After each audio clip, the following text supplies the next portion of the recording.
Right? I say connect. Here I give Anna @111, right? దాని తర్వాత it will take me to the remote server. There I get into GRC, GUI system. Here you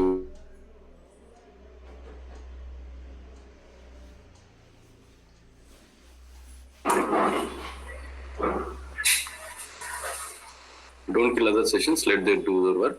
As a shared access అన్నారు, morning 8 to 12 ఫ్రీనే ఉంటుంది అన్నాడు. First half మనకన్నారు, but still it's not depend on that with them.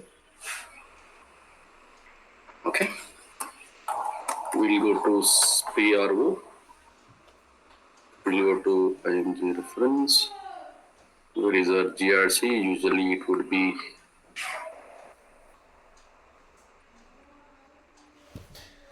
plugin కంటే కొంచెం పైన ఉండాలి మన GRC.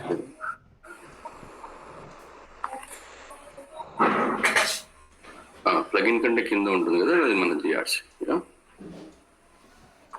Directly we'll go to access control part.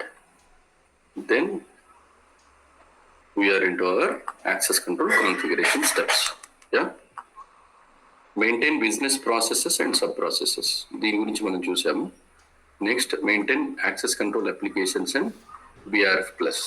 Okay, మనం ఏది వాడుకోదలుచుకున్నాము అనేది వీడికి డిఫైన్ చేశాడు. ఈ ఫంక్షన్ ఐడి వదిలేండి, అది ఆటోమేటిక్గా సిస్టమ్ తీసుకుంటుంది. ఇది MSMP process ID. So if you want to add a new entry here, obviously we can add. HR triggers అనేవి నేను ఒక ప్రాజెక్ట్లో చేశాను.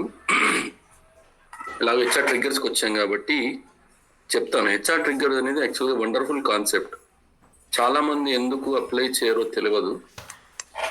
HR ట్రిగ్గర్స్ అనేవి ఎలా పనిచేస్తాయంటే, సపోజ్ ఈరోజు నేను ఒక అకౌంట్స్ పేయబుల్ క్లర్క్ కదా, దానికి సంబంధించిన రోల్స్ ఉంటాయి నాకు సిస్టంలో, right? Then if I get a promotion to accounts payable manager or accounts payable supervisor, రెండింటిగా ప్రమోషన్ వచ్చిందనుకో, ప్రమోషన్ వచ్చినప్పుడు ఏం చేస్తుందంటే ఓల్డ్ రోల్స్ నాకు వెళ్ళిపోయి న్యూ రోల్స్ ఆటోమేటిక్గా అసైన్ అవుతాయి.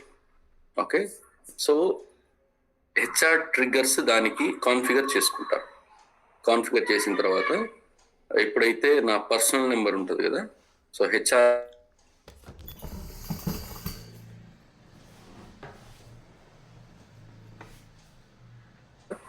సో ఆ పర్సనల్ నెంబర్కి నా ఎంప్లాయ్ ఐడి నా నేము నా పర్సనల్ ఐడికి ట్యాగ్ అయి ఉంటుంది. HR టర్మినాలజీలో it's always tagged with the personal number. ఈ పర్సనల్ నెంబర్ బేస్ పైన they will try to assign a new business role. కొత్త బిజినెస్ రోల్ వాడికి వచ్చేస్తుంది, పాతది డీలీట్ విత్. సపోజ్ నేను ఒక రోల్ ఆటోమేటిక్గా అప్లై చేశాను అనుకోండి, నా పాత యాక్సెస్ అకౌంట్స్ పేయబుల్ క్లర్క్ అనే యాక్సెస్ వెళ్ళిపోయి అట్ ద సేమ్ టైం కొత్త యాక్సెస్ వాడికి ఆటోమేటిక్గా వచ్చేస్తుంది. సేమ్ టైంలో తీయడం రావడం సేమ్ టైం. అంటే ఇప్పుడు వాడు ప్రమోషన్ వచ్చిన తర్వాత మళ్ళీ వాడు రిక్వెస్ట్ రైజ్ చేసి వాళ్ళు మనకు అప్రోచ్ అయ్యి మళ్ళీ మనం కొత్త రోల్ వేసి పాత రోల్ తీసి, ఎందుకంటే ఎప్పుడైనా మనం రోల్ తీసి వేయడం సందర్భంలో ముందు ఏం చేస్తాము, ముందు కావాల్సింది ఇచ్చేసి తర్వాత అవసరం లేనిది లాక్కుంటాం. This is always the best practice process in fact కదా. సపోజ్ ఒకడికి అడిషనల్ యాక్సెస్, వాడికి రోల్ మొత్తం మారిపోయింది. Sometimes it happens, right? మనం అనుకున్నాం ఇంతకుముందు కూడా, సమ్ టైమ్స్ ఒక ప్లాంట్కి పనిచేసేవాడు ఇంకో ప్లాంట్కి కూడా పనిచేయాల్సి వస్తుంది. ఈ హ్యూమన్ రిసోర్స్ స్కేర్సిటీ అనేది కామన్ కదా, మనం అప్పుడప్పుడు చూస్తుంటాం. ఒక రిసోర్స్ ఒక 2-3 ప్రాజెక్టులు ప్యారలల్గా పనిచేస్తూ ఉంటారు. అలాగే అక్కడ కన్సల్టెంట్స్ ఎంప్లాయీస్ కూడా పనిచేయచ్చు కదా. అలాంటి సందర్భంలో వాడికి ఒక 6 months వాడికి ఇంకో ప్లాంట్కి వెళ్ళి పని చేయాలి అన్నప్పుడు వాడికి ఆ 6 months వ్యాలిడిటీ ఇస్తాం కదా. అలాంటి సందర్భాల్లో కూడా HR ట్రిగ్గర్స్ ఉపయోగపడతాయి. That is the HR trigger concept. ఇంతకంటే పక్కర్లేదు. Anyways I have seen that, I just wanted to convey that.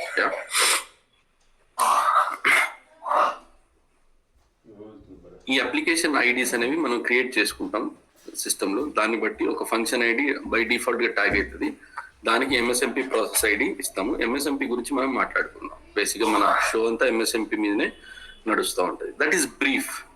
ఈ కాన్ఫిగరేషన్ స్టెప్స్ మీకు బ్రీఫ్ గా ఎందుకు చెప్తున్నానంటే, చెప్పాను కదా GRC consultant, only GRC consultant కి కూడా డిమాండ్ ఉంటుంది. కానీ ఓన్లీ జిఆర్సి కన్సల్టెంట్ పని మీరు చేయాలంటే ఓన్లీ జిఆర్సి మీదనే ఒక 6 months మీరు ప్రాక్టీస్ చేయాలి. ఈ లెవెల్ ఆఫ్ నాలెడ్జ్ తోటి మీరు జిఆర్సి ఇంప్లిమెంట్ చేయలేరు. చేస్తే well and good, you're doing something out of the box and extraordinary. Yeah, so but GRC implement చేయాలంటే ఎండ్ టు ఎండ్ మొత్తం సినారియో అర్థం కావాలి. అర్థమైనప్పుడే నీ సిస్టమ్ ఏంది, నీ కథ ఏంది, నీ కార్ఖానం ఏంది, నీ ఓనర్స్ ఎవడు, అప్రూవర్స్ ఎవడు, చెప్పింది కదా ఒక సంవత్సరంన్నర పడుతుంది ఒక జిఆర్సి ఫ్రెష్ ఇంప్లిమెంటేషన్ చేయాలి అంటే. All right, yeah, it's not that easy with your regular administration, security administration stuff, but always it's possible, right? You maintain data sources. ఈ డేటా సోర్సెస్ కాన్ఫిగరేషన్ మనం అకౌంట్స్ యాక్సెస్ కంట్రోల్ కి మనం ఏం పెద్దగా maintain చేయం. Process control వచ్చినప్పుడు ఇది access కంట్రోల్లో బై డిఫాల్ట్ గా అది అలాగే ఉండనివ్వండి. We don't only usually touch it. ఆ సిస్టమ్ ఉంటుంది, ఆ సిస్టమ్ సెలెక్ట్ చేసుకుంటాం. మెయింటైన్ కస్టమ్ యూజర్ గ్రూప్ కూడా, ఇది యూజర్ గ్రూప్స్ సిస్టమ్ లో మనం క్రియేట్ చేసుకుంటాం చూసారా, బ్యాక్ ఎండ్ లో క్రియేట్ చేసుకుంటాం, అది జిఆర్సీలోకి రావాలి కదా. అలాంటప్పుడు బ్యాక్ ఎండ్ లో ఉన్న యూజర్స్ గ్రూప్ కూడా మనం జిఆర్సీలో క్రియేట్ చేసుకుంటాం. That is what this custom use group maintenance is.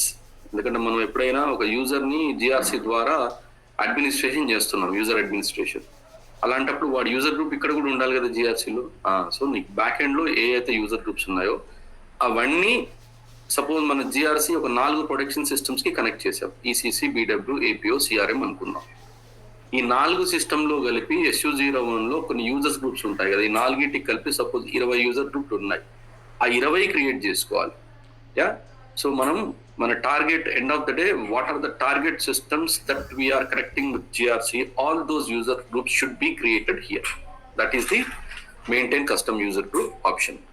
Maintain master user ID mapping. ఇప్పుడు మనం యూజర్ ఐడికి ఇక్కడ మనం ఒక యాక్సెస్ రిక్వెస్ట్ రేజ్ చేస్తా ఉంటే we will create user ID, right? When we try to create a user ID, we will give the user ID, SAP user ID ఇచ్చి we will try to give the first name and last name. Usual గా జిఆర్సీలో first name last name అనేవి మనం ప్రతిసారి enter చేయము. Okay, ఒక కొత్తగా user ని create చేయాలంట ఖాళీ ఆ యూజర్ పేరు ఇచ్చేస్తాము, వాడి డీటెయిల్స్ అన్ని ఆటోమేటిక్ గా వచ్చేస్తాయి. వాడి ఏ యూజర్ గ్రూప్, లేకపోతే వాడి user group, sorry my bad, ఆ user group first name, last name, వాడి ఈమెయిల్ ఐడి, వాడి మేనేజర్ ఎవరు, వాడి అట్రిబ్యూట్స్ కొన్ని బై డిఫాల్ట్ గా వచ్చేస్తాయి. అందుకే ఈ డేటా అంతా మనకు యాక్టివ్ డైరెక్టరీ నుంచి పుల్అప్ చేసుకుంటుంది.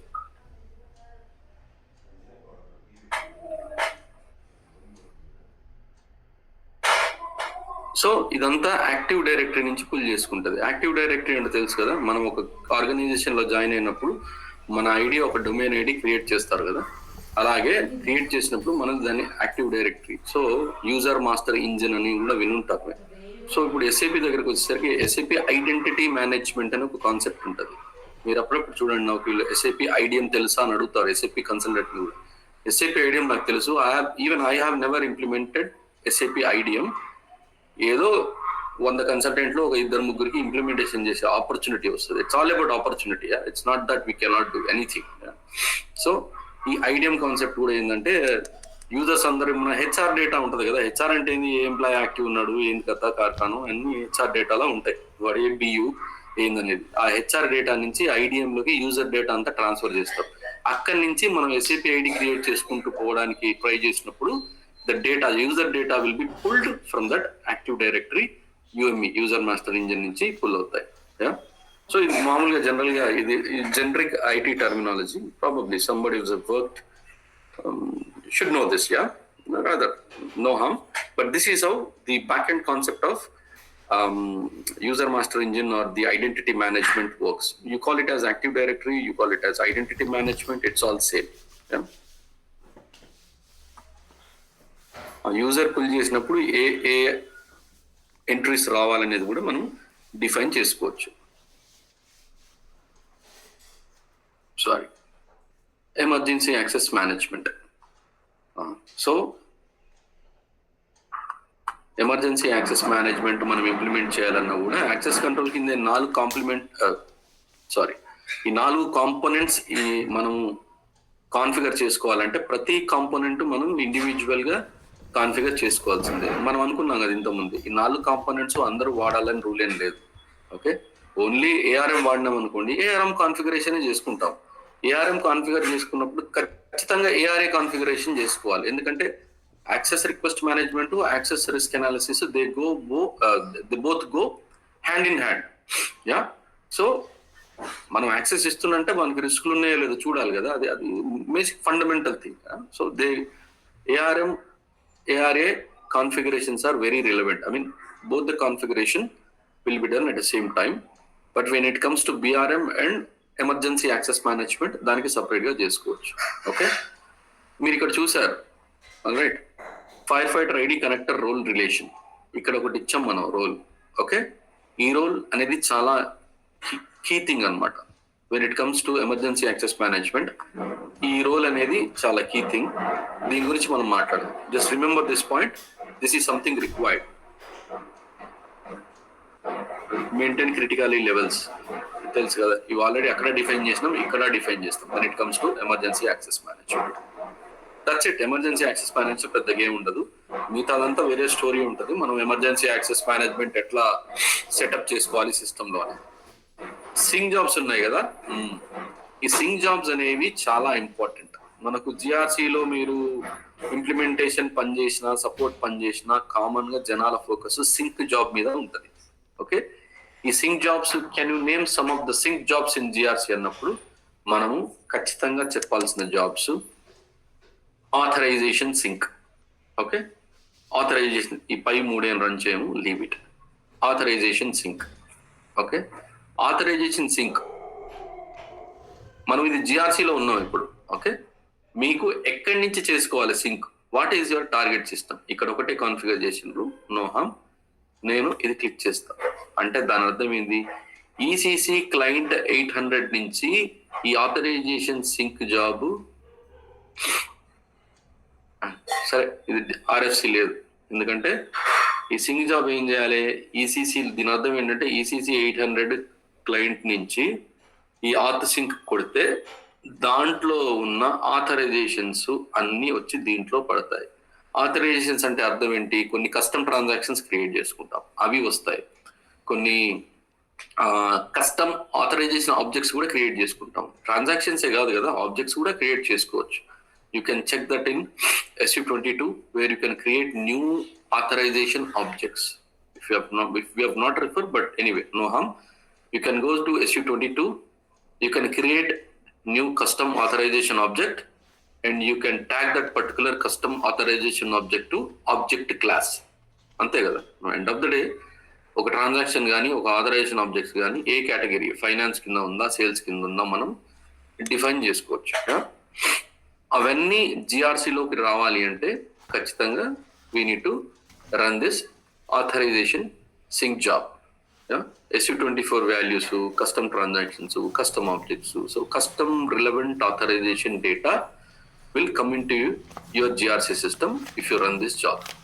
See, authorization sync job ante enti అని అడుగుతారు, ఇది చెప్పాలి మీరు. When it comes to repository object sync, so మీకు రిపాజిటరీ అంటే బేసిక్ గా ఈ ఆథరైజేషన్ లో classes only, this will only talk about the authorization data, not the not all the custom transactions, not just with the custom transaction, custom authorization objects kaakunda. This will talk about all the authorization relevant data. When it comes to user data, it could be profile or roles, whatever, authorizations, everything. Okay, same connector choose cheskoni job run chestamu. So ee authorization sync data run cheyakunda ఈ repository object sync data run చేసినా సరిపోతుంది. కానీ ఈ repository object sync అనేది చాలా time పడుతుంది. So ఇది మనము జనరల్ గా వీక్లీ ఒకసారి రన్ చేసుకుంటాం. బెస్ట్ ప్రాక్టీస్ ఏంటి అంటే ఈ ఆథరైజేషన్ సింక్ రోజుకు ఒకసారి రన్ అయినా ఇబ్బంది లేదు. సో మనం మాన్యువల్ గా రన్ చేస్తామా అంటే మాన్యువల్ గా అవసరం పడ్డప్పుడు రన్ చేస్తాం. కానీ బ్యాక్గ్రౌండ్ జాబ్ ఒకటి జిఆర్సీలో షెడ్యూల్ అయ్యి ఉంటుంది. So that's what I'm talking about the sync jobs. Your sync jobs will be scheduled. ఆ షెడ్యూల్ చేసినప్పుడు ఈ ఆథరైజేషన్ సింక్ ని రోజుకు ఒకసారి రన్ చేసేలాగా షెడ్యూల్ చేసుకుంటాము. మనమే చేసుకుంటాం, ఇది బేసిస్ కి సంబంధం లేదు. మనకు ఆథరైజేషన్ ఉంటుంది జిఆర్సీ సిస్టమ్ లో మాత్రం. ఓకే, ఈ బ్యాక్గ్రౌండ్ జాబ్స్ జిఆర్సి సిస్టమ్స్కి వచ్చేసరికి it is our responsibility to schedule these jobs. ఈ రిపాజిటరీ సింక్ అనేది వారానికి ఒకసారి షెడ్యూల్ చేసుకుంటాం. యా, ఈ రిపాజిటరీ సింక్ లో ఒక ఆప్షన్ చూడండి, ఇంక్రిమెంటల్ సింక్ మోడ్ అని ఒకటి ఉంది కదా. సపోజ్ మీరు మీ ఈసీసీ సిస్టంలో ఒక కొత్త రోల్ ని క్రియేట్ చేశారు, ఒక కొత్త కస్టమ్ ట్రాన్సాక్షన్ ని క్రియేట్ చేశారు. మనం ఏమనుకున్నాం, ఇది వారానికి ఒకసారి రన్ అయితే జాబ్ అనుకున్నాం. ఫుల్ సింక్ మోడ్ అనేది వారానికి ఒకసారి రన్ చేస్తాము, కానీ మనకి ఎప్పుడు అవసరమైతే అప్పుడు ఇంక్రిమెంటల్ సింక్ మోడ్ ఉంది కదా, దీన్ని రన్ చేసుకుంటాం. సో మనం బ్యాక్ ఎండ్ లో మనం ఒక కొత్త ట్రాన్సాక్షన్ వచ్చింది, ఆ కొత్త ట్రాన్సాక్షన్ ఒక రోల్ కి పెట్టాము, మనం ఆ రోల్ ని జిఆర్సి ద్వారా ఒక యూజర్ కి అసైన్ చేయాలి. అంటే అది జిఆర్సీకి తీసుకురావాలి కదా ఆ కొత్త రోల్ ని, ఆ కొత్త ట్రాన్సాక్షన్ ని. అప్పుడు ఇమీడియట్ గా మనం ఎస్పీఆర్ఓకి వెళ్ళి ఇంక్రిమెంటల్ సింక్ జాబ్ కొట్టేస్తాం. ఇంక్రిమెంటల్ సింక్ జాబ్ కొట్టగానే ఆ కొత్త డేటా ఇక్కడికి వచ్చి పడుతుంది. ఎందుకంటే ఒక రోల్ క్రియేట్ చేయగానే ఏమంటే అది జిఆర్సీలో కనపడదు కదా, ఆ బ్యాక్ ఎండ్ సిస్టమ్ నుంచి జిఆర్సీలోకి రావాలి అంటే సింక్ జాబ్స్ ఖచ్చితంగా చేయాల్సిందే. ఓకే, సో ఇంక్రిమెంటల్ సింక్ అనేది on demand we will run whenever there is a need to run. On demand we will run this incremental sync. ఇది రెగ్యులర్ గా చేసే పని. సెక్యూరిటీ కన్సల్టెంట్ గా రెగ్యులర్ గా incremental sync job run చేసుకుంటాం. Yeah, incremental sync job run చేస్తే ఏంటంటే అక్కడ బ్యాక్ ఎండ్ లో ఉండే యూజర్స్, బ్యాక్ ఎండ్ లో ఉండే ఆథరైజేషన్ ఆబ్జెక్ట్స్ కొత్తగా చేసినవి, ఓకే, కొత్తగా చేసినవి అన్ని వచ్చి మీ జిఆర్సీ సిస్టమ్ లో పడతాయి. ఎందుకంటే ఎండ్ ఆఫ్ ద డే మనం జిఆర్సీ నుంచే ఈ పంచాయతీ అంతా చేస్తాం, security administration. That's why all your data will come into GRC system when you do incremental sync. Action usage sync. మనం తెలుసు కదా, SM20 లాగ్స్ చూసాం కదా, ఎవడు ఏ ట్రాన్సాక్షన్ ఎప్పుడు వాడాడు అనేది. ఆల్ రైట్, అది మనం జిఆర్సీ నుంచి కూడా చూస్తాం. Okay, essentially it is not required to go to your backend system and look at the logs. You can also do it from GRC system. So ఈ యాక్షన్ యూసేజ్ సింక్ కాగానే మీ SM20 logs ఎక్కడైతే generate అయినాయో మీ ECC సిస్టంలో అవన్నీ GRC సిస్టంలోకి వచ్చి పడతాయి. You can also pull the report from here. Okay, this pretty common practice. Role usage sync ఇది అంతే. ఆల్ రైట్, సో ఏ రోలు మన ఎస్యూఎం డేటా ఉంటుంది చూసారా, ఎస్యూఎం డేటా ఈ రోల్ సింక్ చేసినప్పుడు కొత్త రోల్స్ వస్తూ ఉంటాయి, కొత్త అసైన్మెంట్స్ జరుగుతుంటాయి యూజర్స్ కి. ఓకే, ఇవన్నీ అసైన్మెంట్స్ అన్ని జిఆర్సీ సిస్టమ్ కి తెలియాలి అంటే then obviously we do this role usage sync job. Yeah, fire fighter log, fire fighter వాడతాం కదా, ఫైర్ ఫైటర్ వాడినప్పుడు దానికి సంబంధించిన లాగ్స్ మళ్ళీ జిఆర్సీ ద్వారానే మనం చూడొచ్చు. వాటికి కూడా మనం రెగ్యులర్ గా అలర్ట్స్ పెట్టుకుంటాం ప్రతిసారి. జిఆర్సీ అంటేనే automated. GRC has come in to the picture to automate everything, user management, role management, reports and blah blah what ever.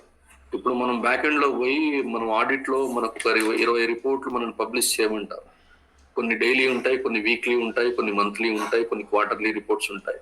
ఈ రిపోర్ట్స్ అన్ని మనం పోయి ఎస్యూఎం పోయి లేకపోతే టేబుల్ లెవెల్ పోయి అన్ని పుల్ చేస్తాం కదా, అవన్నీ మాన్యువల్ గా చేస్తాం కదా, అవన్నీ జిఆర్సీ నుంచి మనం ఆటోమేట్ చేయొచ్చు. ఓకే,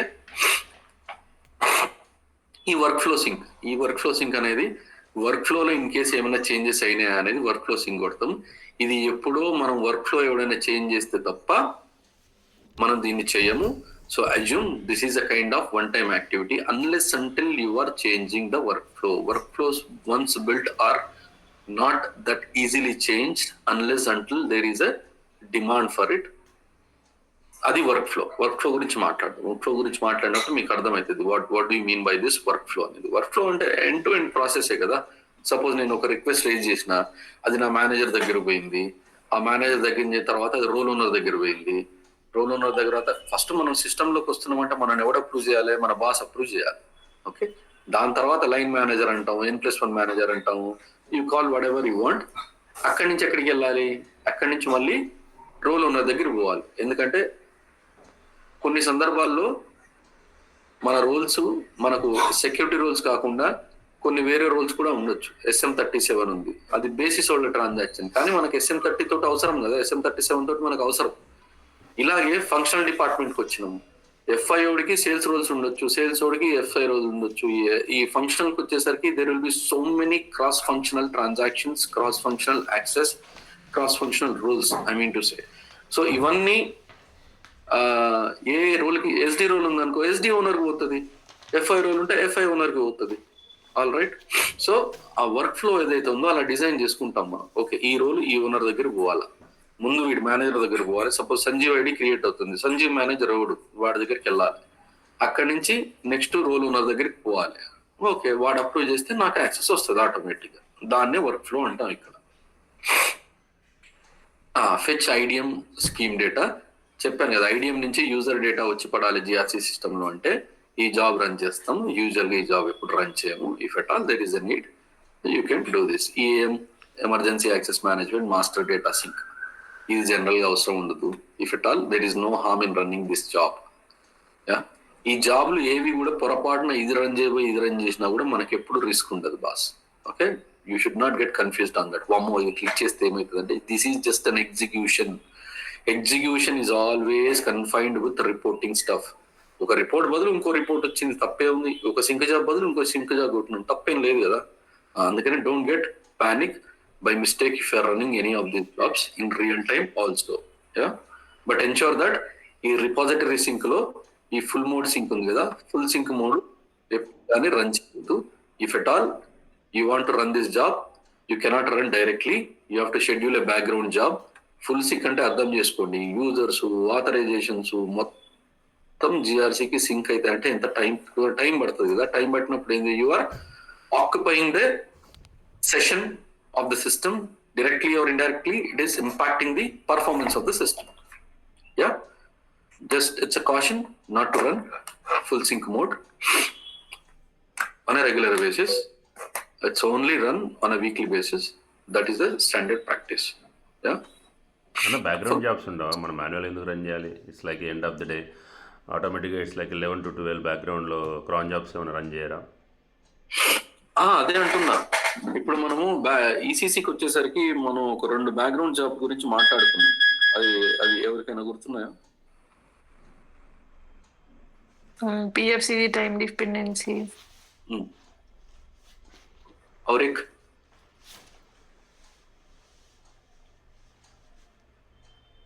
హిమజ క్లూ ఇచ్చింది కదా, మిగతా జాబ్ చెప్పండి, మిగతా ఎవరైనా.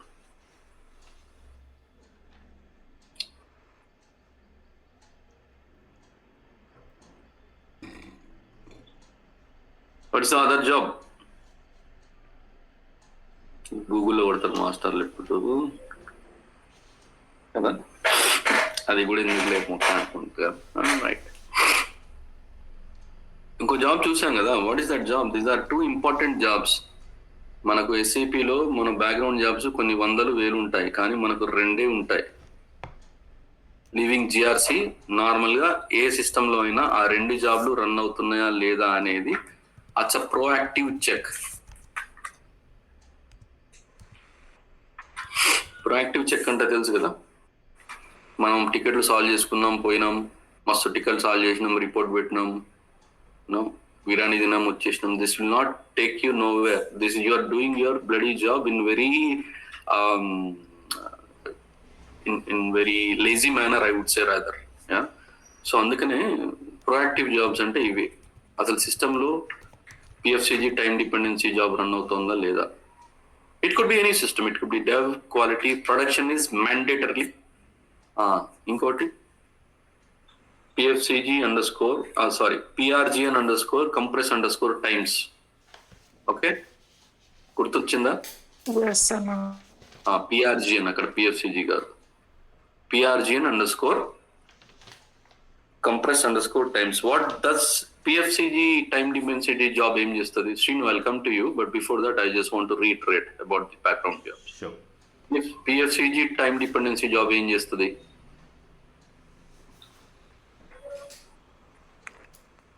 User master records comparison. Fantastic. Okay, that's fine. Then the user master records reconciliation antam. In other terminology, yes, user master records ni user master buffer ni refresh chestadi. Okay, kotta assignment jarigina manam PFCG lo ఒక user ని ఒక role కింద ఇచ్చినప్పుడు ఆ user comparison కొడతాం కదా. Ideally ఆ comparison కొట్టినప్పుడు ఈ బ్యాక్గ్రౌండ్ జాబ్ రన్ అవుతుంది. Everything is a background job, boss. Whatever you do, there is a dialogue, there is a session that is running in the background in the system. నేను మాట్లాడుతున్నంటే background లో నా system లో ఏదో పని చేస్తుంటా కదా, my vocal cords, then it comes to my lungs, whatever మా medicine తెలియదు కాబట్టి చెప్తున్నాను. సో మన సిస్టమ్ లో ఉన్నది R system, right? R system exactly. ఈ సిస్టమ్ అడ్మిన్ ఎవడు? డాక్టర్. సో ఆ పంచాయతీ ఉంటుంది. అట్లాగే ఆ బేసిస్ ఒకటి సపరేట్, మనకు కూడా లంగ్ డాక్టర్, కిడ్నీ డాక్టర్, ఈ పంచాయతీ ఉంటాయి. So ideally there is some background that is going on. Whatever you see in this world, there is some background about it. So దీన్నే అనలిటికల్ థింకింగ్ అంటాం. ఎప్పుడైనా ఎంసెట్ వాడికి ఐఐటికి తేడా ఏందో తెలుసా? ఇదే తేడా. నేను ముందు నుంచి IITs are not genius, but ఆలోచన విధానం వేరుంటుంది. ఎంసెట్ వాడు ఫ్యాను 4 మీద పెడితే తక్కువ తిరుగుతుంది, 5 మీద పెడితే ఎక్కువ తిరుగుతుంది, రైట్ ఆన్సర్, సీట్ వస్తుంది. ఐఐటి వాడు అట్లా కాదు. ఆ మెకానిజం ఏంది? 4 మీద పెరిగినప్పుడు వాట్ ఈస్ ఎగ్జాక్ట్లీ హ్యాపెనింగ్? ఇది something related to condenser, circuit లో కెపాసిటర్ వాడారు, రెసిస్టర్ వాడారు, 4 పెట్టినప్పుడు ఏం జరుగుతుంది?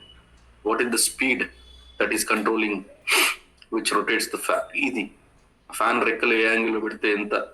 ఇది analytical thinking. So that's of you should Nourish your kids in future. If not doing it, please do so, that will help you.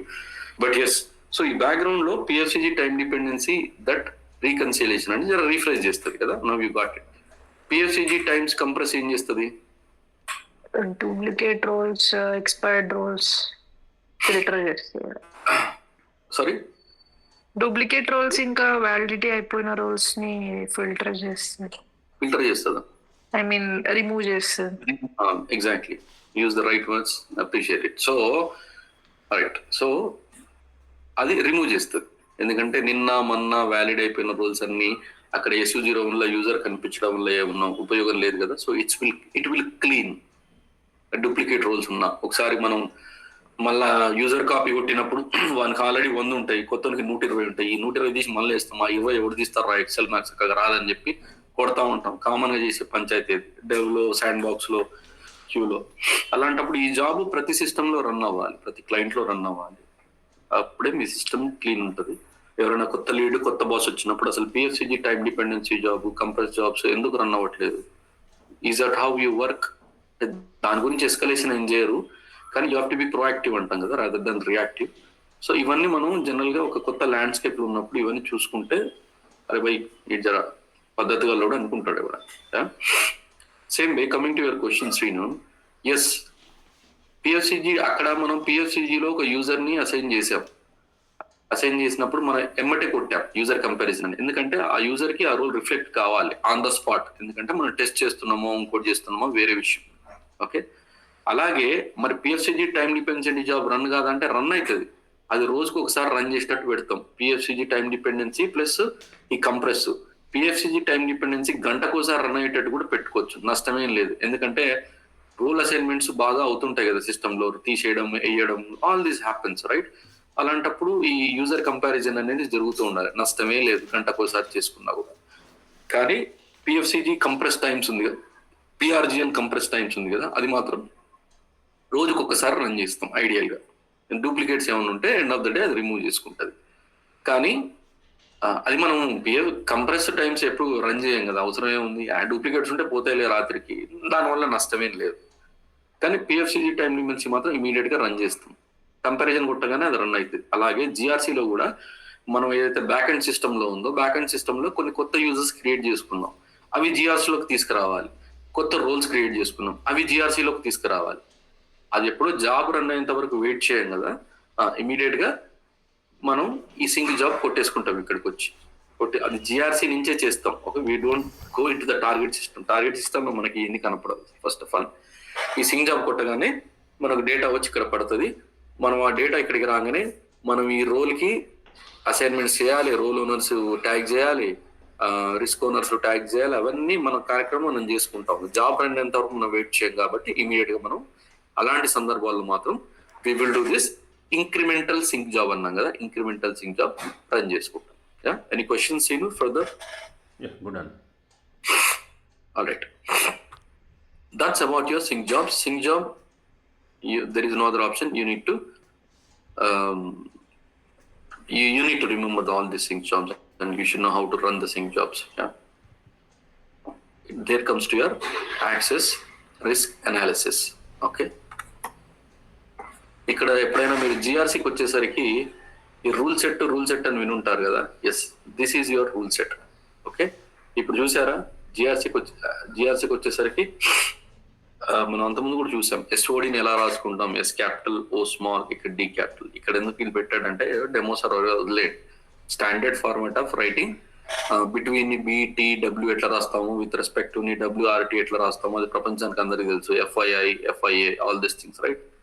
Like wise SOD is written in this manner. Yeah, okay. So ఈ rule set, download rule set, upload rule set, ఇవి మనం implementation టైంలో ఒక rule set create చేసుకొని మనం upload చేసుకుంటాము.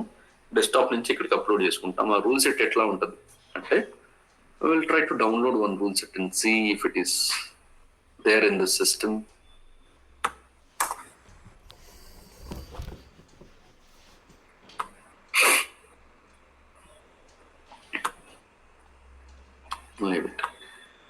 లేదు.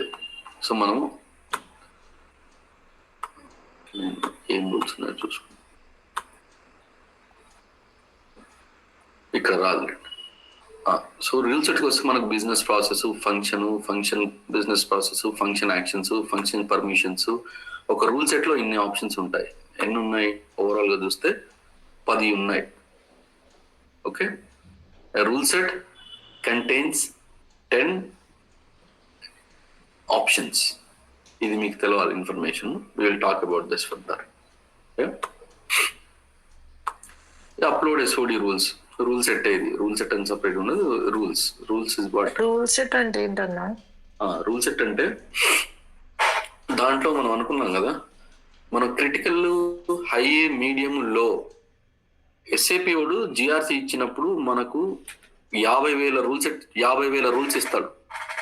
వీడికి ఇది ఉండకూడదు, ఈ ట్రాన్సాక్షన్ కాన్ఫ్లిక్టింగ్ ట్రాన్సాక్షన్స్ అంటాం కదా, అంతే కదా, కాన్ఫ్లిక్టింగ్ ట్రాన్సాక్షన్స్. ఓకే, ఇప్పుడు SU01 ఉంది. SU01 ఉంటే నష్టం లేదు, కానీ యూజర్ క్రియేషన్ ఉంటే నష్టం కదా. దెన్ అది కాన్ఫ్లిక్టింగ్. అంటే SU01 తో పాటు అంటే S_user_AUT ఉంది కదా ఆబ్జెక్ట్. AUT ఆబ్జెక్ట్ లో 01, 02 ఉంటే yes there is a risk. అది నార్మల్ గా సెక్యూరిటీ 1కి ఉండాలి.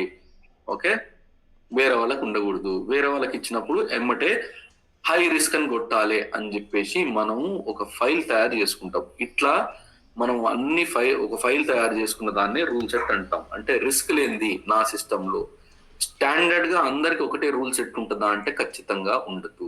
ప్రాజెక్ట్ బట్టి వేరీ అవుతుంటది. నాకు చలిపడదు, అది నాకు రిస్క్. చలిలో పోవడం, కోడికి ఎండపడదు, వాడిని risk. Totally risk is confine to particular business, customer or particular project. నీ ఒక ప్రాజెక్ట్ లో మేము ఆ ప్రాజెక్ట్ లో అది రిస్క్. ఇప్పుడు SU01 గురించి మాట్లాడినాం, అది ఏ ప్రాజెక్ట్ లో పోయినా రిస్కే. కానీ ఫంక్షనల్ ట్రాన్సాక్షన్స్ వచ్చేసరికి ఫైనాన్స్, ఎస్పెషల్లీ రిస్క్ అంటేనే మనకు పిక్చర్ లో ఫైనాన్సే రావాలి ఎప్పుడైనా. ఓకే, మనం IPL బెట్టింగ్ పడతాం, 1 లక్ష రూపాయలు, రిస్కే కదా. It's all confined. అరే టైం బొక్కరా, ఎందుకురా బెట్టింగ్ అని ఎవడండు, అరే డబ్బులు పోతాయిరా అంటాడు. First risk factor always it comes with your financial terms only. అరే రిస్క్ ఏమో అని ఎందుకంటారు? ఇట్స్ ఆల్వేస్ 90% ఫైనాన్షియల్ పర్స్పెక్టివ్ వచ్చినప్పుడే దాన్ని రిస్క్ అంటాం. సో ఇక్కడ కూడా మనం ఎప్పుడైనా రిస్క్ల గురించి, ఎస్ఓడిల గురించి మాట్లాడినప్పుడు, ఎప్పుడైనా మనం ఫైనాన్స్ ఎగ్జాంపుల్స్ తీసుకున్నప్పుడు, అందుకే మోస్ట్ ఆఫ్ ది నువ్వు ఫైనాన్స్ మాడ్యూల్ గురించి నీకు కొంచెం చెప్పు అన్నప్పుడు ఈ డిఫరెన్షియేషన్ మనం చెప్పగలగాలి. ఈ ఫైనాన్స్ లో when it comes to the SODs we have accounts payable, accounts receivable, ఇవి sub process areas. Asset accounting, funds management, taxation, కొన్ని దాంట్లో బ్యాంకింగ్ కూడా ఉంటుంది. సో ఇవన్నీ sub process areas of finance. Accounts payable తీసుకోండి. అకౌంట్స్ పేయబుల్ లో segregation of duties ఎలా ఉంటాయి? అకౌంట్స్ పేయబుల్ క్లర్క్ కింద నుంచి స్టార్ట్ చేస్తే, account payable supervisor, accounts payable manager, ఇలా ఉంటాయి. వాడి అకౌంట్స్ పేయబుల్ అకౌంటెంట్ కూడా ఉంటాడు. క్లర్క్ తర్వాత అకౌంటెంట్, అకౌంట్ తర్వాత సూపర్వైజర్, దాని తర్వాత accounts payable manager. So accounts payable కింద we have 4 segregation of duties. All right. Sometimes accounts payable అంటే ఏంటి? యు ఆర్ పేయింగ్, ఒక ట్రక్ నీ ప్లాంట్కి వచ్చింది, ఆ ట్రక్ కి ఆల్రెడీ అంతకుముందు అడ్వాన్స్ ఇచ్చావు. సేల్స్ వాడు ఒక ఆర్డర్ తీసుకొచ్చాడు, వాడు బిడ్డింగ్ లోకి పార్టిసిపేట్ చేస్తాడు కదా, బాబు నాకు December month I need so much raw material. Open bidding లో ఉంటాడు. కొంతమంది అప్రూవ్డ్ వెండర్స్ ఉంటారు, వాళ్ళకే ఇస్తారు. డాలర్ రేట్ బట్టి కూడా బిడ్డింగ్ ఉంటుంది. సో బిడ్డింగ్ లో తక్కువ వాడింది అనుకో, వాడికే ఇస్తారు. ఈ should comply with ISO standards అంటాం కదా ఈ ఇండియాలో. Even I talk about Indian law of land, ఇక్కడ కూడా కొన్ని financial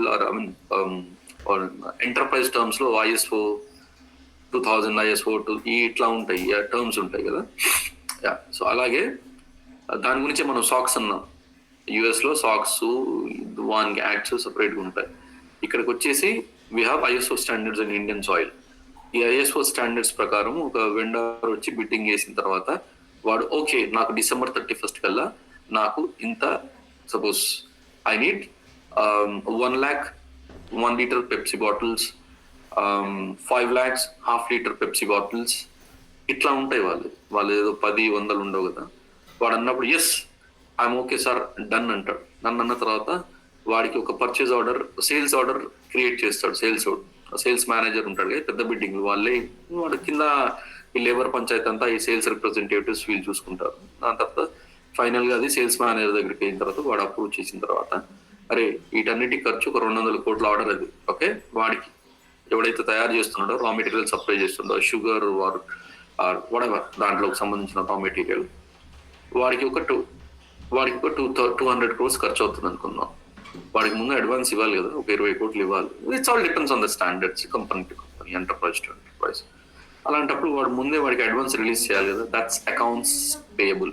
so you are paying something from your company to third party. Yeah, దాని తర్వాత ప్యారలల్ ఏమవుతుంది, నీకు హైదరాబాద్ డిస్ట్రిబ్యూషన్ కి ఒకడు ఉన్నాడు, Thums Up distributor entire Hyderabad code ఉంటాడు, దాని తర్వాత బెంగళూరు కోడ్ ఉంటాడు, దాని తర్వాత సౌత్ కోడ్ ఉంటాడు, దాని తర్వాత నార్త్ కోడ్ ఉంటాడు, దాని తర్వాత ఎంటైర్ ఇండియా కోడ్ ఉంటాడు. సో చైర్మన్లు, ఈ చీఫ్ CFO రైట్, వీళ్ళంతా వచ్చి చిన్న డిస్ట్రిబ్యూటర్ డీల్ చేయరు కదా ఆబ్వియస్ గా. ఓకే పలానా డిసెంబర్ మంత్ లో ఎంటైర్ ఇండియా డిస్ట్రిబ్యూటర్ ఉన్నాడు, ఎంటైర్ ఇండియా డిస్ట్రిబ్యూటర్ కి మనము కోడ్ ఏమంటాడు, we have to supply 2000 crores worth of Thums Up bottles అంటాడు. అన్నప్పుడు వాడి నుంచి వీళ్ళకు ఒక 200 కోట్లు అడ్వాన్స్ వస్తుంది. యా, ఎందుకంటే వీడు అడిగాడు కదా, డిస్ట్రిబ్యూటర్ అడిగాడు, వీడు తయారు చేయాలంటే రా మెటీరియల్ తీసుకోవాలి కదా, వీడు కూడా వానికి 100-200 వీడు వానికి ఇవ్వాలి. So what you are receiving from your distributor is accounts receivable. You are receiving in advance, you are paying in advance, accounts payable కదా. ఓకే, సో అలాగే ఒక ప్రాజెక్ట్ ఉంది ఒక కంపెనీలో, ఆల్ రైట్. సో ఈ ప్రాజెక్ట్ నుంచి మనకు బిల్లింగ్ వస్తుంది కదా. Okay, suppose every month billing వస్తుందా? రాదు. ఇయర్ తర్వాత వస్తుందా? రావచ్చు. ముందే అడ్వాన్స్ వస్తుందా? రావచ్చు. ఇవన్నీ ఎవరు మాట్లాడతారు? ప్రాజెక్ట్ అకౌంట్ హెడ్ ఉంటాడు, వాడు సేల్స్ వాళ్ళు. ముందు సేల్స్ వాళ్ళు ఒక ప్రాజెక్ట్ తీసుకొచ్చినప్పుడు ఒక ప్రాజెక్ట్ కి 4 వస్తారు కదా, ఇన్ఫోసిస్, TCS, విప్రో, టెక్ఎం, ఈ 4 పోయి బిడ్డింగ్ లో పార్టిసిపేట్ చేస్తారు. ఈ అంతా approve vendors. Sanjeev private limited పోతే గెట్ లాస్ట్ అంటారు మనం, ఆబ్వియస్లీ దట్స్ డిఫరెంట్ స్టోరీ. ఈ 4 పోయి కూర్చుంటారు. కూర్చున్నాక పలానా ఎలక్ట్రోలెక్స్ ప్రాజెక్ట్ ఉంది, దీన్ని ఎవరికి ఇవ్వాలి? ఓకే, ఇప్పుడు ఎవరి దగ్గర ఉంది, ఎంతకుంది, దీన్ని ఎవరికి ఇవ్వాలి? మార్కెట్ లో మన షేర్ వాల్యూ చూస్తాడు. Obviously share value directly or indirectly talks about your performance globally. దాని తర్వాత ఏమంటాడు, ఆబ్వియస్ గా మన TCS వాడు పోగానే అందరూ జర షాక్ అవుతారు. అందుకని అందరూ 100 రూపాయలకు పని చేస్తారంటే TCS వాడు నాకు 70. ఫైనాన్షియల్ రిస్క్ల గురించి మనం చెప్పినప్పుడు anybody in the world will get impressed. rather than you talking about plant maintenance, you talking about SU01 లాది రిస్క్. SU01 గురించి వినడానికి ఎవరు ఇష్టపడదు. మీకు SU01 ఎందుకు పదం వాడుతున్నానంటే అది ఈజీగా మీకు అర్థమవుతుంది. సెగ్రిగేషన్ ఆఫ్ డ్యూటీస్ లో బేసిస్ వాళ్ళు వచ్చి SU01 మిమ్మల్ని అడిగితే మీరు ఇస్తారా? ఇవ్వరు. పొరపాటున మీరు ఇచ్చారు, దాని తర్వాత మీ బాస్ దగ్గరికి వెళ్తుంది. ఎందుకంటే SU01 ఓనరు మీ బాస్ ఉంటాడు, దానికి కూడా ఒక రోల్ ఓనర్ ఉంటాడు కదా. రోల్ ఓనర్ ఎవరు? Process owner. ప్రాసెస్ ఓనర్ వాడు ఇక్కడ ప్రాసెస్ వచ్చేసింది SAP సెక్యూరిటీ స్ట్రీమ్ మనది. అది ఎవరి దగ్గర పోయింది? సంజీవ్ దగ్గరికి వచ్చింది. హిమజ అప్లై చేసింది రోల్, హిమజకు తెలియదు, ఏదో చూసింది అప్లై చేసింది, అది నా దగ్గరకు వచ్చింది. నేను వీడు బేసిస్ వాడు, వీనికి ఈ రోల్ ఎందుకు? ఎమ్మటే నేను హిమజాకి ఒక మెయిల్ చేస్తా ఫస్ట్ ఇన్స్టెన్స్ లో, హిమజ ఏంది పరిస్థితి, did you check before you applied this role? There is a risk, SOD risk వచ్చింది ఇక్కడ, వాడు బేసిసోడు, వాడు SU01 అడిగిన నువ్వు ఇచ్చేసినావు అన్నప్పుడు హిమజ చెప్తుంది, ఓకే సంజీవ్ SU01 డిస్ప్లేనే ఇచ్చిన, SU01 చేంజ్ ఇవ్వలేదు అని చెప్తుంది. ఇఫ్ ఆల్ ఆ అమ్మాయి ఆ పని చేస్తే, లేదు SU01D ఉన్న రోల్ ఇవ్వు, why you want go to SU01 అని అప్పుడు నేను చెప్తా, నాకు కొంచెం తెలివి ఉంటే.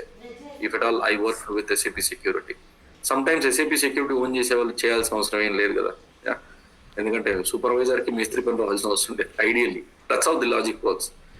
దాని తర్వాత హిమజ ఏం చేస్తే, అవును మర్చిపోయాను SU01D రోల్ ఇస్తా అని చెప్తుంది. అప్పుడు ఇంకో సందర్భం వస్తుంది, ఏంది SU01 చేంజ్ ఉంది. అప్పుడు నేను మళ్ళీ క్వశ్చన్ రేజ్ చేస్తాను, వీడు బేసిసోడు కదా, SU01 చేంజ్ యాక్సెస్ ఎందుకు ఇచ్చినావు, వీడు యూజర్ని క్రియేటివ్ చేంజ్ చేయగలుగుతాడు కదా అంటే, వాడు అడిగాడు I got approval from his boss అంటే, అప్పుడు నేనేం ఒక మెయిల్ చేస్తా అంటే, అప్పుడు నువ్వు మెయిల్ చేస్తావు, ఇమేజ్ ఏం చేస్తుంది, నాకు ఒక మెయిల్ రిప్లై చేస్తుంది, Sanjeev I'm aware of it, in fact there is SOD risk that has triggered, but still there is an approval from Srinivas to assign this transaction, వాడు అప్రూవల్ తెచ్చుకున్నాడు అందుకే నేను అప్లై చేశాను అన్నప్పుడు, అప్పుడు నేను హిమజన్ ఇంకా సతాయించు, ఎందుకంటే హిమజన్ ఆమె పని ఆమె రైట్ చేసింది, ప్రాసెస్ ప్రకారము ఆమె కూడా అనలైజ్ చేసింది, ఆమె కూడా యూజర్ని అడిగింది, బాస్ మీకు ఎందుకు SU01 అంటే, మాకు వేరే యాక్టివిటీస్ ఉన్నాయి చాలా, మాకు ఒక development system, sandbox system, quality system, ఏదైనా వాళ్ళకి SU01 ఉండకూడదు, మాకు డెవలప్మెంట్ సిస్టమ్ కొత్త క్లయింట్ క్రియేట్ చేశారు, దాంట్లో మేము ఒక 20 మందిని యూజర్స్ని క్రియేట్ చేసుకోవాలి, we're doing some R&D stuff there, every time we cannot reach a security team, so that's the reason why my boss asked, our business asked some Peter ఎవడో Joseph జానో ఎవడో ఏమన్నాడంటే, మీరు కూడా SU01 యాక్సెస్ తెచ్చుకోండి పలానా సిస్టంలో, so that you do not disturb security team, ఎందుకంటే వీళ్ళందరి పంచాయతీకి ఒక సెక్యూరిటీ టీమ్ని అసైన్ చేసే స్కోప్ కూడా ఉండదు కదా, కొత్త వాళ్ళు రిక్రూట్ చేసుకోరు కదా ప్రతి దానికి, వాడు ఎంతసేపు ఉన్న దాంట్లో పని చేయించాలి, అది వాళ్ళ మన లీడ్స్ కానీ మన బాస్ల కర్తవ్యం ఏంది, పైసలు పెంచొద్దు, పని మాత్రం ఎక్కువ కావాలి, అది కామన్ స్టాటస్. దాని తర్వాత జస్టిఫికేషన్ తీసుకుంది, హిమజ అప్లై చేసింది, షీ ఈస్ జస్ట్ డన్ నా జాబ్ పర్ఫెక్ట్లీ. అప్పుడు నేను వాడి బాస్కి ఒక మెయిల్ కొడతా, boss what exactly is happening అంటే, can you please provide justification why you need SU01, why can't you take a help from నా టీం నుంచి హెల్ప్ తీసుకొని మీరు ఎందుకు మీ టాస్క్లని కంప్లీట్ చేసుకోకూడదు అన్నప్పుడు, లేదు మాకు రెగ్యులర్గా we have to create so many users, we have create so many roles and we have doing some R&D and this has been agreed with the customer అని చెప్పినప్పుడు, ఓకే నేను రిస్క్ అక్కడ రిస్క్ ఉన్నా సరే నేను అప్రూవ్ చెయ్యాలి, ఎందుకంటే risk ఉంటుంది, when you cross 100 or 120 speed sometimes there is a risk, but still you are following certain equipment, helmet పెట్టుకోవడము, బండి కండిషన్లు ఉన్నప్పుడు 100, 120, 140 కూడా కొట్టచ్చు, you have to see the road and everything right, but yes ఏమైనా చిన్న accident జరిగినా కూడా అరే బై ఈ నన్ను కాపాడుతాయి అనే ఒక కాన్ఫిడెన్స్ తోటి మనం will go, some times will bypass the regulations. Okay, here also high risk కొట్టింది అయినా సరే యాక్సెస్ ఇస్తాం, నేను చెప్పిన సందర్భంలో మనం ఖచ్చితంగా వానికి యాక్సెస్ ఇచ్చేస్తున్నాం, వాడు ముందుకు వెళ్ళిపోతాడు, ఆల్ రైట్. సో యాక్సెస్ ఇచ్చేటప్పుడు there are certain controls we will put in place.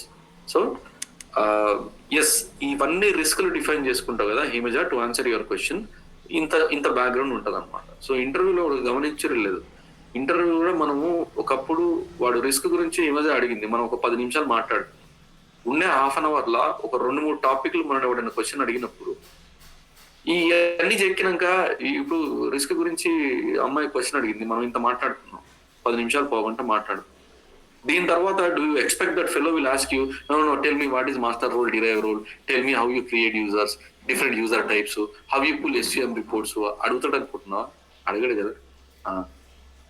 అప్పుడే ఫుల్గా ప్యారడైజ్ బిర్యానీ తినేసి వచ్చినోన్ని అరే కొంచెం మామిడికాయ పచ్చడి ఉంది వేసుకొని తింటావా అన్నంత కామెడీగా ఉంటుంది. సో ఎవడు ఎక్స్పెక్ట్ చేయడు. సో వాడు అడిగే ఫస్ట్ క్వశ్చన్లోనే when you're elaborating your experience, your exposure and your knowledge around SAP systems, దండీల్ ఈ యొక్క రిస్క్ విషయంలో నాకు అర్థమైపోతుంది అని పంచాయతీ. ఇంకా సర్లే ఇక పక్కన పెడతాం కానీ ఇంకా సరదాగా ఏంది నువ్వు ఎప్పుడు జాయిన్ అయిపోవు, ఇంకేమైనా వచ్చా నీకు, IIG కాంపోనెంట్స్ వచ్చా, ఇట్లా వెళ్ళిపోతుంది discussions. This is all for your information and action as well. This is how you have to portray in an interview about your skills. Okay, that's all about risk.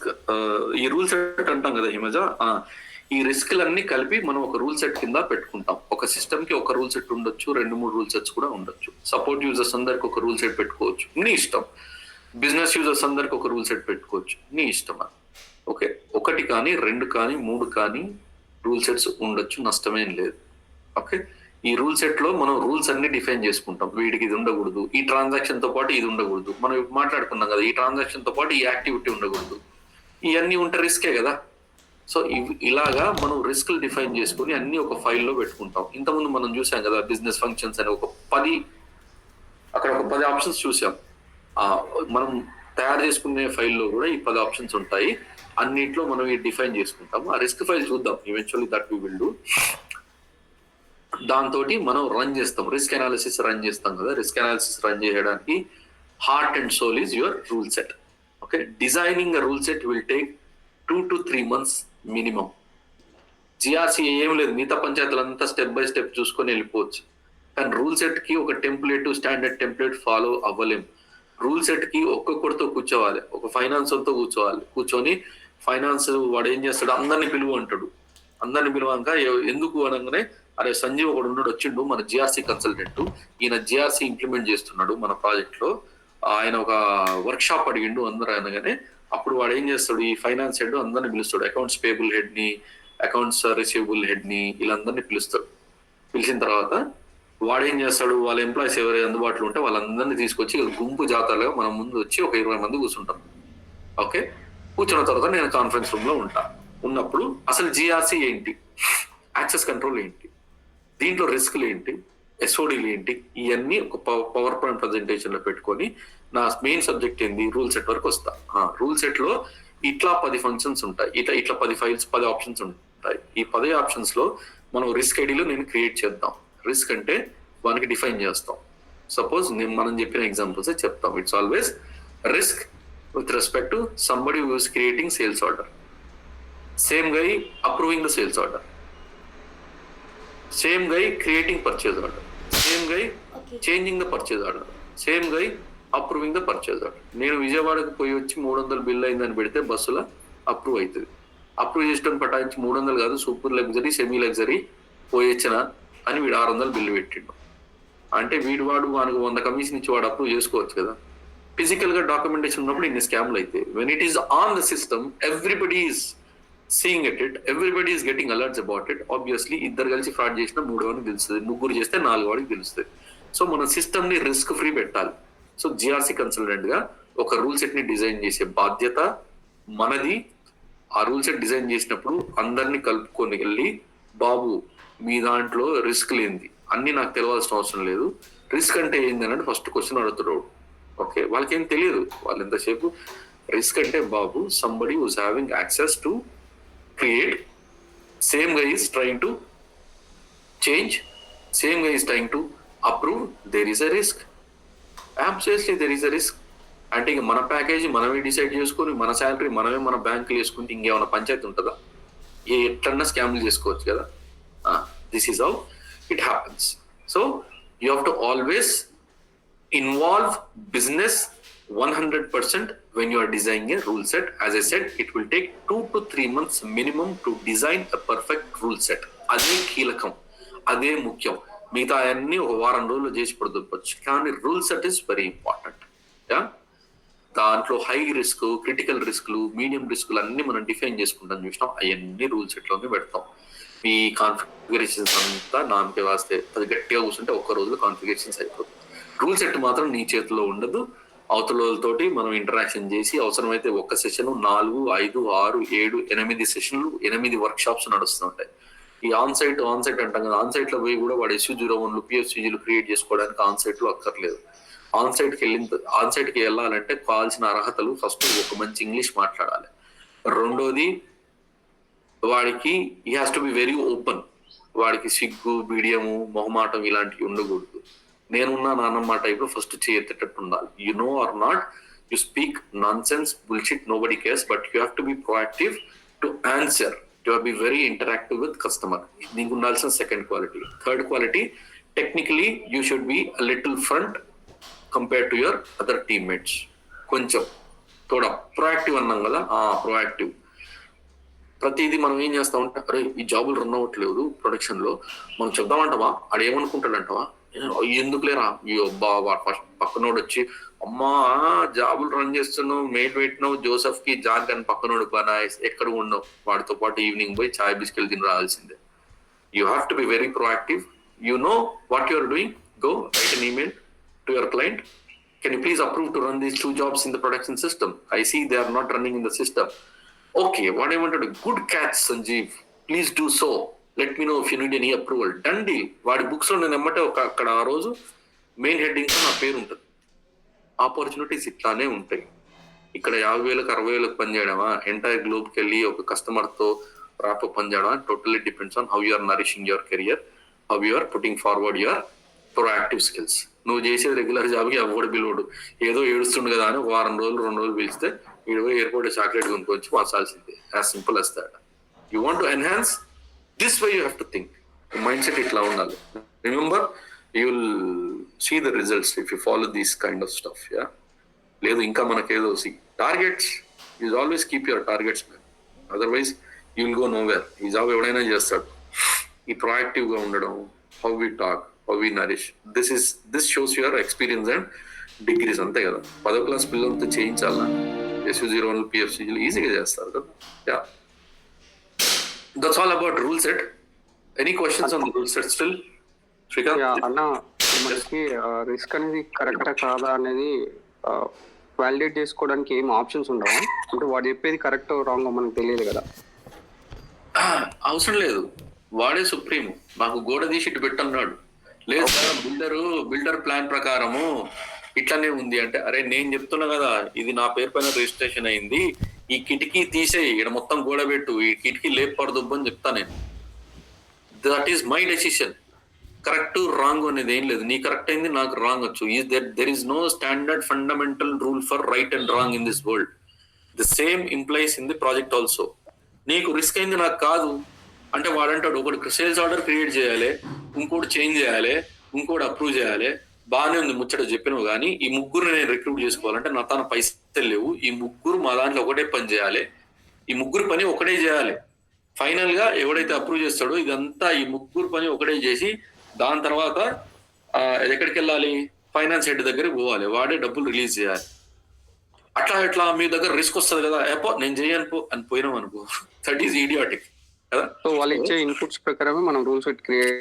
ఖచ్చితంగా వాడు ఏమంటాడు, ఈ ముగ్గురు పని ఒక్కడే చేయాలి, ఈ ముగ్గురు నేను తీసుకోలేను భయ్యా, నా దగ్గర పైసలు లేవు, ఓకే కాస్ట్ ఎఫెక్టివ్, నా దగ్గర ఇంతే బడ్జెట్ ఉంది, నువ్వు బాగానే జిఆర్సీ తెచ్చినావు ఇంప్లిమెంట్ చేస్తున్నావు, ఈ ముగ్గురు పని ఒకటే చేయాలి, నువ్వు సపరేట్ గా నువ్వు చెప్పిన ప్రకారం ఇంకో ఇద్దరిని నేను రిక్రూట్ చేసుకోలేను, ఏం చేద్దాం అంటావు.